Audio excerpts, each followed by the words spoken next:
तो वहां पर ये कहा गया कि उन महिलाओं से कहलाया गया कि ये चमत्कारी हैं अवधपुरी की स्त्रियां जो खीर खाकर बच्चा पैदा कर देती हैं। लेकिन उसका सही उत्तर राम के द्वारा दिलाया गया। राम जी कहते हैं कि सखी बचन सुनकर रघुनंदन बोले मृद मुस्काते, आपन चाल छिपाओ प्यारी कहो आन की बातें। कोई नहीं जन्मे मात पिता बिन बांधी वेद की नीति, और तुम्हारे तो सब महिषे उपजे अस हमरे नहीं रीति।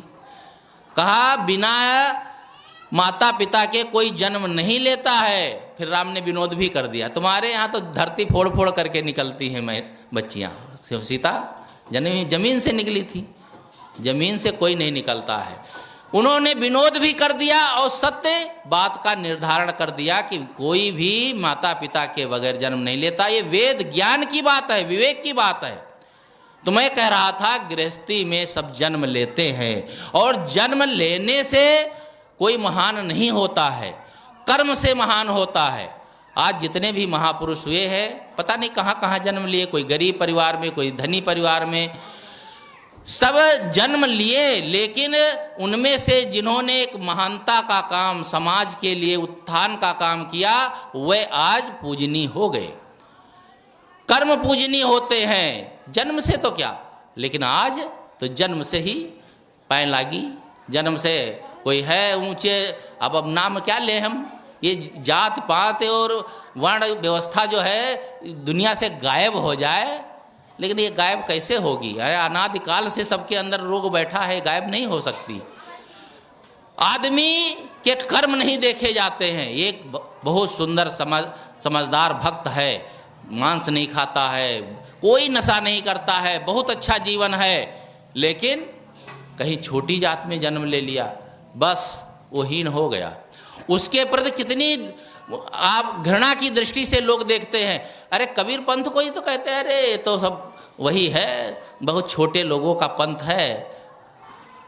एक एक दिमाग में फितूर समाया है कि अपने दिमाग की खिड़की खोलते ही नहीं है कि मनुष्य से बढ़कर कुछ हो सकता है। दुनिया में सबसे श्रेष्ठ मनुष्य, और उसमें भी हम विखंडन करते रहते हैं, काटते रहते हैं।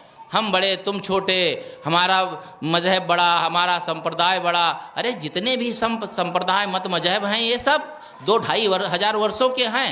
2-2.5 हजार वर्ष पहले कोई मनुष्य नहीं था क्या पृथ्वी पर? क्या ये मत मजहब नहीं थे? इनमें छोट बड़ा कौन सा हो सकता है? केवल हमारी मान्यता और हमारे अंदर का जो ये रोग है वही छोटा बड़ा करके सबको काट देता है। हम अपने भाइयों को ही काट देते हैं। एक भाई हमारा है और उसको हम कहते हैं तुम छोटे हो। अरे मनुष्य दुनिया का किसी कोने का नर और किसी कोने की नारी हो, उससे बच्चे पैदा होते हैं। इसमें 2 जातियां कहाँ से आ गई? लेकिन हमने बनाया, छोटा किया, उनको हीन भावना से देखा, वे हमसे अलग होते चले गए। और ये इतना रोग बढ़ा है, अब तो राजनीति में उसी का हथकंडा अपनाया जाता है। राजनीति में उसकी जरूरत नहीं है, ये विकास होना चाहिए, ये कार्य होना चाहिए, सामाजिक उत्थान होना चाहिए, इस पर किसी का ध्यान नहीं। बस यही नाटक चल रही है, कौन मत पंचम मजहब, कौन मंदिर मस्जिद, बस यही दुनिया भर का प्रपंच। कितने राजनेता इसको मुद्दा बना करके हम लोगों को लूटते हैं, जनता को बेवकूफ़ बनाते हैं, और आप लोग बस उसी में हल्ला करते रहते हैं। जनता बस जय जय जय जय जय करती रहती है, कुछ अकल ही नहीं है। अरे हमको जीवन चाहिए, किस लिए चाहिए? लेकिन नहीं, बस वैसे उलझते रहते हैं। ये जितने भी मठ मंदिर हैं, जितने भी देवालय है और जितने भी देवता हैं, 2.5 हजार पहले का कोई भी देवता यहाँ नहीं है। जो वेदों में देवी देवता थे आज कोई पूछता है?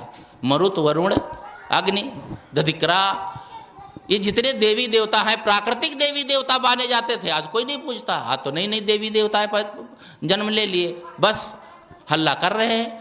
जितने भी मत मजहब है सब 2-2.5 हजार वर्षों के हैं।